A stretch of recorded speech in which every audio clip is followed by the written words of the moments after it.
So, you may have heard a lot of things about this fleet composition being best or that one being the best. Some say it's strike craft, some say it's the biggest ship you have, and you also have people saying Corvette spam, with average player going for a combined fleet. It's just there's a lot of confusion surrounding the best fleet composition, with most of our average players having no idea what it is, and even I myself have recently got a better idea as to what competitive meta when it comes to fleets are. I had this debate with one of the best players in the world, Automaton, and have combined our conversation with what I have seen, what works in a competitive setting. Using these combined with your understanding of the ship equipment and the ships themselves can give you a tremendous advantage and can let you beat theoretically much bigger fleets than yours.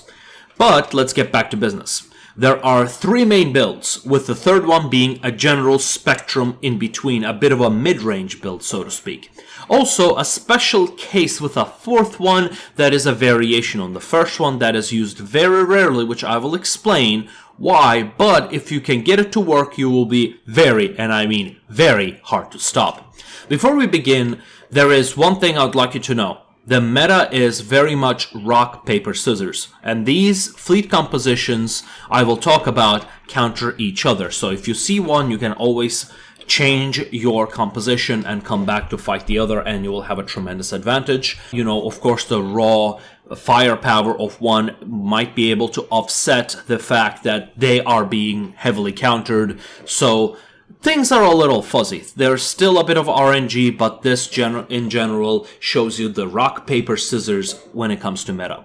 First build we got is Corvettes, preferably torpedo Corvettes. I'll post a picture of my preferred setup, and this bad boy there is specifically to overwhelm any single weapon enemy has with their evasion. Especially big weapons because they do not have much tracking, and going through shields and armor with the torpedoes, it is made specifically to counter enemies' artillery composition, which we're going to talk about. It is composed of battleships and titans. This build, however, is very susceptible to being countered by cruisers or even destroyers in the early game, if it's an early game. Just a few point defenses or even hangar bays, and this composition is toast. However, for two things, this composition is best. One, destroying artillery setups composed of the largest ships. Two, soaking up hits from the enemy ships thanks to their 90% evasion. Second is, as mentioned before when we were talking about Corvettes, is the artillery build. This is single most resource efficient composition that will give you the most amount of firepower, and unless it is being hard countered, it will beat out anything else with its firepower and range. It will take out most of the enemy ships before they even come into firing range. Idea here is simple. Build only the biggest ships you have and equip them with the largest weapons, which also have the longest range, and bombard the enemy with tremendous damage before they even get a chance to respond. Preferably get an admiral that can even increase that range even further, because 10% increase to a 200 range will be 40 range, which is considerable, which is an extra short range weapon. Very self-explanatory. If you're looking for the best bang for your buck in terms of how much resources you spend per fleet power, build this composition. But remember, you will be very susceptible to getting countered. Third is a cruiser battleship mixed fleet. This is, unlike the others, is more of a spectrum composition.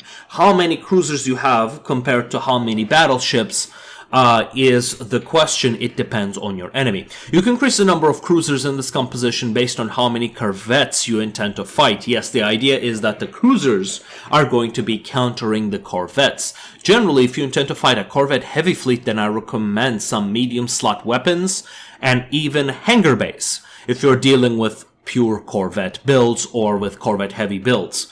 Unfortunately, the tests reveal that the hangar builds just do not do nearly as well against larger ships and are very susceptible to being countered by pickets. So, especially the flak cannons. Hangar bays come with included picket slot, with 2 picket slots, which should shoot down most of the missiles that they throw your way. Your battleships can remain the same and focus on dealing with the larger ships and just providing overall fire support while your cruisers provide cover. Even if you're dealing with a pure Corvette fleet, those fighters will go through those Corvettes like there's no tomorrow, because they have very high speed, very high rate of fire, but most importantly, they have very high tracking and accuracy. Your battleships can remain the same, as I said. They are there to take out anything else. If you have, heavy Corvettes, then you might want to add in more cruisers into the mix. You can also add battleships, but battleships tends to stand behind because you might want to give them the artillery computer. But this is up to you. You can also do the same thing with your battleships as well. If you're dealing with a mixed fleet with lots of corvettes and destroyers, consider going, and this is a standard ratio of 80% battleships and 20% cruisers. Usually I like to go 50-50, 50% battleships, 50% cruisers until I see what my enemy has. And so if they have a lot of corvettes, I'll add in a lot more cruisers, because they will have more hangar bays per fleet cap and resource. So that's the other thing we want to have. Lastly, we have a variation on Corvette composition, which I hesitate to call a 4th build, which is the Evasion Destroyers.